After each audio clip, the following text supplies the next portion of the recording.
Many of you know that Dr. Tony Wagner is an internationally renowned educational consultant, Harvard professor and speaker. Dr. Wagner has spent his career researching the most effective educational practices for learning in the 21st century, and he's the author of several books. We're not going to go on with his bio because he's so humble, he wants to get out here and start speaking to you, and you don't hear all of the wonderful things about him. We're going to hear the wonderful things that he knows. Today's presentation is entitled Creating Innovators, the Making of Young People Who Will Change the World. And that is the same title of his newest book, which is going to be released in April. So keep your eyes out for that. I'm so excited to see teachers, parents, students, grandparents coming together to learn how we can develop creative innovators for the future. Please join me in welcoming Dr. Tony Wagner.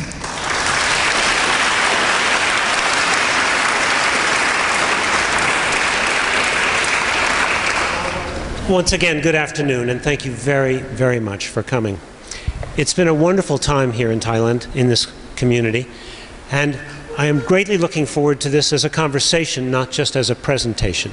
So in light of that, what I'm going to try to do is limit my initial remarks to perhaps 35 or 40 minutes. Then I'm going to give you a couple of minutes to talk to each other at your seats and generate questions and comments for discussion that will be the focus of the remainder of the afternoon. Because that is what I will learn the most from, your questions, your concerns, your interests. I'd like to start with this quote from Einstein. The formulation of the problem is often more important than the solution. Too often in education we have an affliction I call answer-itis. We start with solutions to problems that are not well understood, answers to questions that have not been adequately explored. So from my point of view, this is the essential question we need to be understanding as we move forward as parents, teachers, mentors, and employers. What is the impact of this changing world on education in the 21st century? Now, if I gave us time, I'm sure you could come up with many kinds of impacts, but I want to focus on just a couple for this afternoon. Number one, in the 21st century, knowledge has become a free commodity, like air, like water. And if you think of this vast sweep of history, how we've gone from just a couple of people holding scrolls or clay tablets to then the invention of the printing press, where suddenly people who had money could buy books, not just have clay tablets, to then Andrew Carnegie creating free libraries in the United States, other people doing the same elsewhere, to now suddenly everyone has access to all of the information in the world at their fingertips. Secondly, knowledge is constantly changing. It's not just that it's growing exponentially. What we thought we knew 5 years ago may no longer be true. How many planets are there today? Are we up one or down one? I haven't checked my internet feed. Is Pluto in the club or out of the club? I'm not sure. Oh, and by the way, that periodic table. How many of you memorized the periodic table for chemistry? Raise your hands. Whatever number you thought there was, 2 were added last week. Knowledge is constantly changing. The third change or impact that I want to briefly touch on this afternoon is the fact that the students today are digital natives. They've grown up on the internet, as opposed to most of us who are digital immigrants. They are learning things in very different ways. They are differently motivated to learn. So what does that mean? Quite simply, so what now what? In the 21st century, the world no longer cares what your graduates from your respective schools know. They don't care. That is no value-added capability anymore, because that knowledge is free. It's on the internet, the entire MIT curriculum on the internet. There is no advantage to knowing more than the person next to you. You know, if you want to have a little quick contest, see which one of you could recite the 50 capitals of the United States from memory while I Google that fact. Let's see who's quicker. There's no value added to knowing more. What the world cares about is what you can do with what you know. Can you create new knowledge? Can you solve new problems?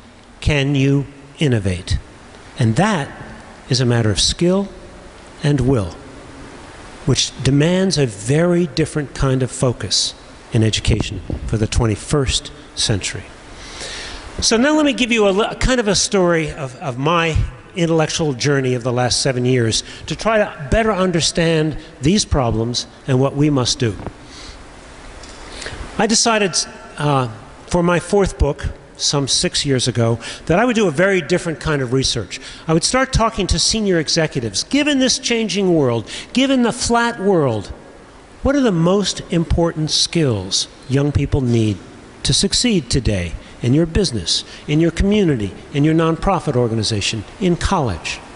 What are the skills that matter most? So I took a very wide range of senior executives, literally from Apple to Unilever to the military. I talked to college teachers. I talked to community leaders. I talked to recent graduates themselves, asking them in what ways they felt most and least well prepared. And what stunned me is that in addition to what I would call the habits of the heart, qualities that make us human, our capacity for compassion, moral courage, integrity, strong work ethic. In addition to those universal human traits, there's a set of new or quite changed skills around which there was enormous agreement, substantial agreement. I call them the 7 survival skills for careers, college, and citizenship. I'll briefly describe them to you and sort of along the way suggest some of the educational challenges these represent for us. Number one, over and over again, I heard employers and executives talk about the importance of every single employee being able to think critically and solve problems. The companies or nonprofits that are the leaders in their sector, in their industry, in the world, are those that actively engage the intellectual talents of all of their employees. But it became a little problematic when I asked them, what in fact is critical thinking? What does it mean? Because you know, for us it's a buzzword. You know, you ask an educator like me, what's critical thinking mean? We tend to be a little vague. We might say, well, critical thinking means thinking critically. It's kind of a circular thing. We're not accountable for that. So we haven't pushed ourselves to define it. But when I talked to executives and leaders, they were very clear. First and foremost, critical thinking is the ability to ask really good questions, to ask the right questions, to formulate the problem, in Einstein's terms. Whereas, as we know, education is much too much about getting the right answers. And the student who has more right answers is considered a better student than one who may have more questions. Collaboration across networks and leading by influence is the second skill. As we all know, increasingly all work is done in teams, and more those teams meet and work virtually across the internet. Folks at IBM explained to me that when they have a new customer need or new problem to solve, they pull together teams from all of their different centers around the world so that they can create solutions that are culturally sensitive and specific. But the ways in which those teams are led is profoundly different than it was 2 decades ago. They're not led by supervisors with positional authority. They're led by peers through influence. 2 little problems here. Number one, education is arguably the most isolated profession in modern work life. Most of us as educators, even administrators, work alone all day, every day, for most of our careers. How do we, working alone so much of the time, having so rarely experienced real teamwork, how do we teach all young people to be excellent collaborators? How do we model that behavior? And how do we ensure that every student, not just those who've risen to the top of co-curricular activities, but every student learns how to lead peers through influence? Agility and adaptability, the pace of change, the demands for innovation and problem solving absolutely require that employers today that want people to be agile, to be adaptable, to be able to respond quickly, pick up a problem, answer a question in a thoughtful way. So here's another little problem. You contrast the agility and adaptability needed in the modern life with what I would call the regularities of school, except for Think Global perhaps, where this week looks a lot like last week, which looks a lot like last year and a decade ago. Not demanding of students that they be agile and adaptable. Quite the contrary. Initiative and entrepreneurialism. Mark Chandler, Vice President and General Counsel of that multinational corporation, Cisco Systems, talked to me about how senior executives lay awake at night in large companies worrying about how to keep that entrepreneurial spirit and that sense of initiative alive. He said, if I have an employee who sets and meets 5 goals, 100%, that's no longer good enough. He said, if on the other hand, I have an employee who sets 10 stretch goals and perhaps only succeeds at 7 or 8, he or she is a hero. But what would that person be in our schools? Well, if they'd failed to answer 2 or 3 out of 10, they'd be a C or a B student, wouldn't they? I'm going to come back to this theme of failure in a moment. Effective oral and written communication is the #1 complaint of both college teachers and employers all over the world with whom I've spoken. Senior executive at Dell said to me, the reason many of these kids cannot write is because they don't know how to think. They don't know how to reason. They don't know how to analyze. They don't know how to develop a coherent argument. They don't know how to use evidence. And he said that's only half the problem. The other half the problem, in his words, where they don't know how to write with voice, meaning they don't know how to put their own passion and perspective into their communications so as to be truly persuasive. Accessing and analyzing information. We all know, and I've just talked about the fact that information is growing exponentially. It's on every internet-connected device. It's changing constantly. But are we really teaching the skills that students need to give up textbooks? Are we encouraging teachers to give up textbooks and really teach students in classrooms how to do an effective internet search, for example? Curiosity and imagination. Over and over again, I heard executives and leaders talk about the importance of being a lifelong learner, learning how to learn, being curious, being inquisitive. But I have to tell you that a senior head of one of the most prestigious private schools in the world turned to me once and said, you know, I worry. I worry our kids, the longer our kids are in this excellent K-12 school, the less curious they become. I'll talk a little more about this in a moment. So I put all of this work in my last book, The Global Achievement Gap. It came out in 2008, and as you know, that was also the time in which we began to experience a universal economic meltdown. And that set me on a new course, trying to understand more about economics. I didn't know anything about economics. I am, by the way, a recovering high school English teacher. I knew nothing about economics.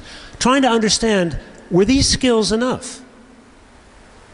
And I came to understand that increasingly in this new world, the capability that matters even more than these skills is the capacity to innovate, to create something new, to bring that something extra, that spark of something extra to whatever it is you're doing. Young people who can innovate are going to have a rich and satisfying life and interesting and rewarding work. Young people who cannot innovate may be desperately seeking jobs for much of their lives. So I embarked on a new kind of inquiry, if you will, trying to understand what in fact creates a young innovator. So in this case, what I did was start by interviewing young people in their 20s who were highly innovative in a variety of ways and in very different kinds of disciplines. Then I went and interviewed their parents, trying to discern if there were any patterns of parenting that seemed to create more innovative young people. Then I asked each young person whom I interviewed, name a teacher or mentor who's really made the greatest difference for you in your work. And every one of them could name at least somebody, not always a teacher, sometimes a mentor out of school. But then I went and interviewed those teachers and mentors. So there's a lot I could share about the book, and we don't have time for all of that, but let me share one finding that was perhaps one of the most startling for me. When I interviewed these teachers and mentors, I discovered that in every single case, each one of them was an outlier in his or her educational setting, an outlier. Never had tenure, taught in ways that were very different than his or her peers. And then when I looked at what made them outliers, I came to understand that in fact they shared a common view of what was their most important work as a teacher. And more importantly, what was the kind of culture they were trying to create in their classrooms or work settings. That they had an enormous amount in common. And I came to understand that the culture of schooling, as we find it almost universally around the world, is radically at odds with the culture of learning that develops the capacity to innovate in 5 essential respects. Number 1, we celebrate and reward individual achievement. And of course that's important. But I have to tell you, in the classrooms that develop young innovators, there is much more emphasis put on collaboration and teamwork. Most of assignments are done collaboratively. Number 2, we celebrate and reward specialization. The higher up you go in the academic ladder, the more specialized you're supposed to become. How do you get tenure? By being very specialized. How do you publish? By being very specialized. We divide and conquer the learning universe into specialized categories called chemistry or physics or history. But not true in the culture that produces innovators. In the culture that produces innovators, the learning is problem-centered, not subject-centered, and young people are pushed across disciplinary boundaries to solve problems. There was a director of talent at Google who said to me, you know, if there's one thing educators could do that would make the greatest difference to prepare young people for workplaces like Google, she told me, is to teach them that problems do not happen within the context of a narrow walls of an academic discipline, and they can't be solved within those walls either. Think sustainability as an example. The learning culture, the schooling culture, as we see it in most places, is all about risk avoidance. What's the one thing you don't want as a student? Well, an F. You don't want to fail. You do a lot to fail, to not fail. And so part of what you try to do is you figure out what does the teacher want from me in order for me to get the grade that I want.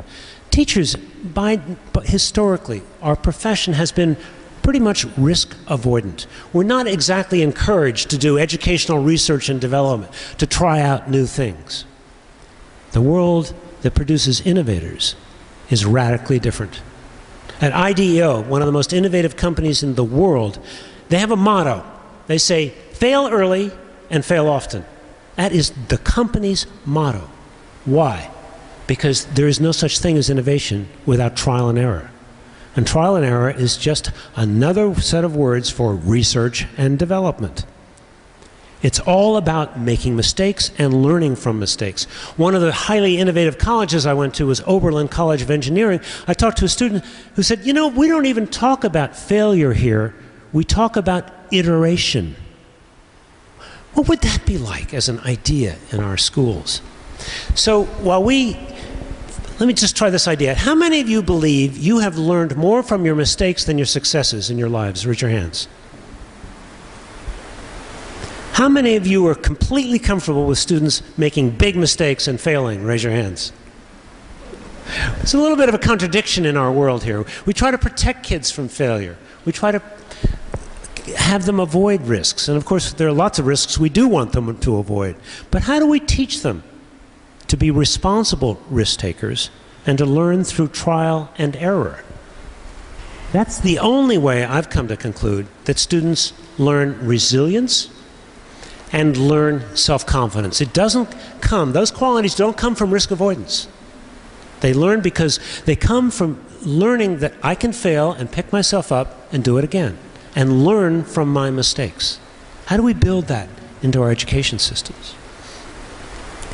Fundamentally, the learning that I see going on in most classrooms, once you get past the elementary grades, is all about consuming. My job as a student is to consume the information the teacher has given me. But the classrooms that produce innovators are all about creating. In the best schools that I've been in every single class, students have to produce real products for a real audience. Finally, and perhaps most importantly and strikingly is in my findings, you know, we rely very extensively on extrinsic motivation for learning, carrots and sticks, A's and F's.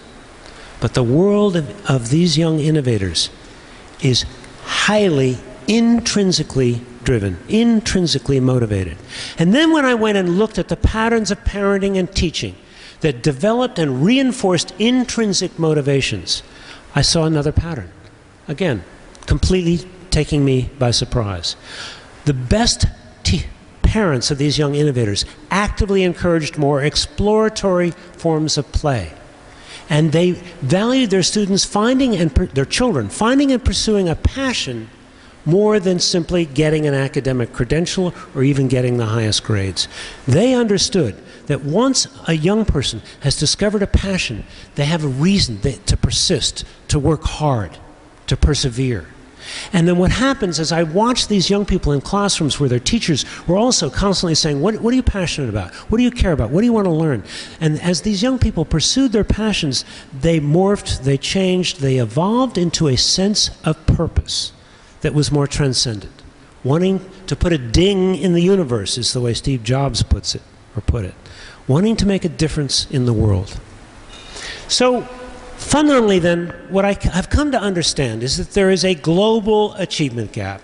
And basically that is the gap between what many of our very best schools are teaching and testing versus the new skills all students need for the 21st century. So much more briefly now, I want to touch on the second point that I mentioned to you at the very beginning. What, in fact, motivates, what are the intrinsic drives and motivations of our digital natives? Well, first and foremost, as you well know, they're tethered to the internet 24/7. They're always connected. But it's what they're doing on the internet that is so different that we need to understand. If we had time, we should ask the young people here. But what I've seen is that they are constantly using the internet to create, to connect, to collaborate. For many of us, it's an information tool. For many young people, it's a tool for learning and self-expression. They're multitasking in a multimedia universe almost everywhere except in school. You know, kids Google stuff for fun.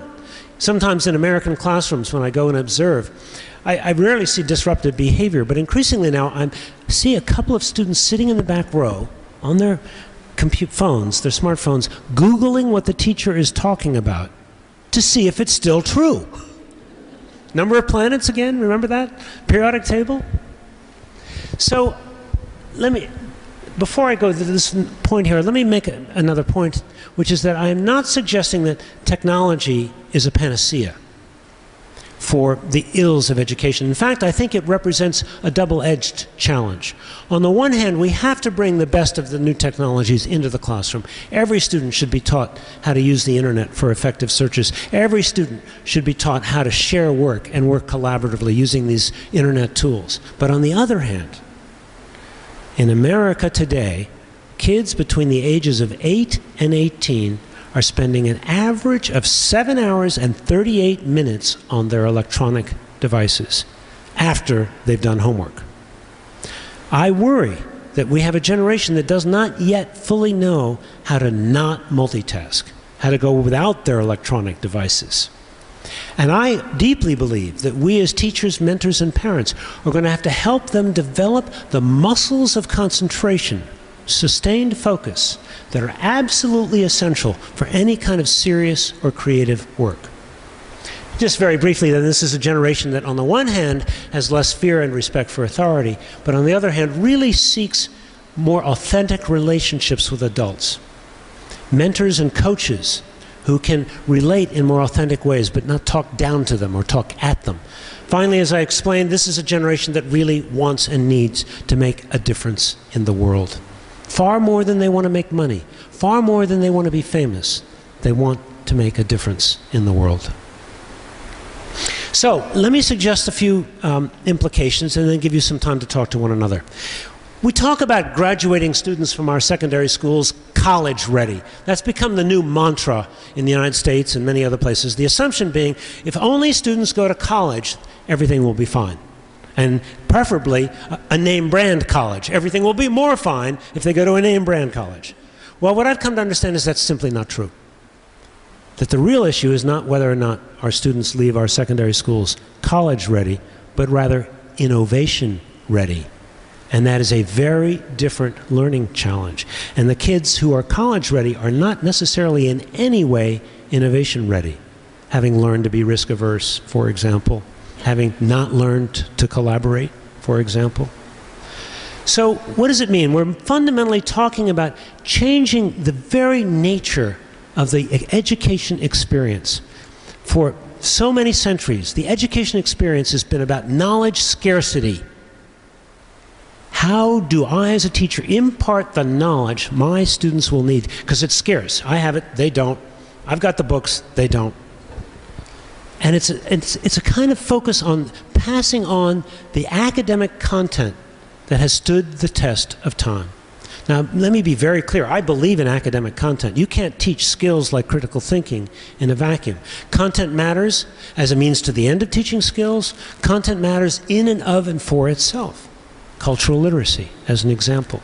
But I fundamentally believe we have to change our notions of a knowledge scarcity delivery system to a knowledge glut delivery system, where the real competitive advantage, the real challenge, is how do we teach students to just-in-time learning, taking a brand new problem, a new piece of information, new knowledge, and turning it into a new question or a new insight.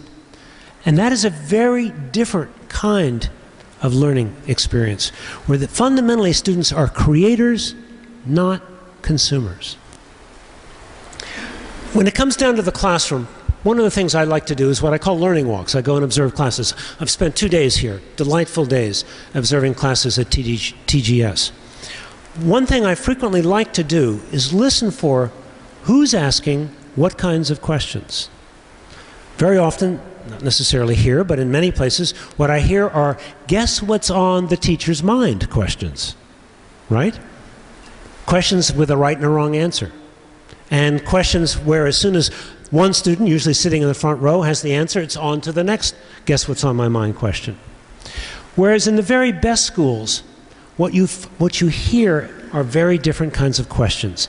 I like this, and this is not my work, it's the work of Deborah Meyer. She talks about the importance of developing habits of mind as the new definition of rigor in the 21st century.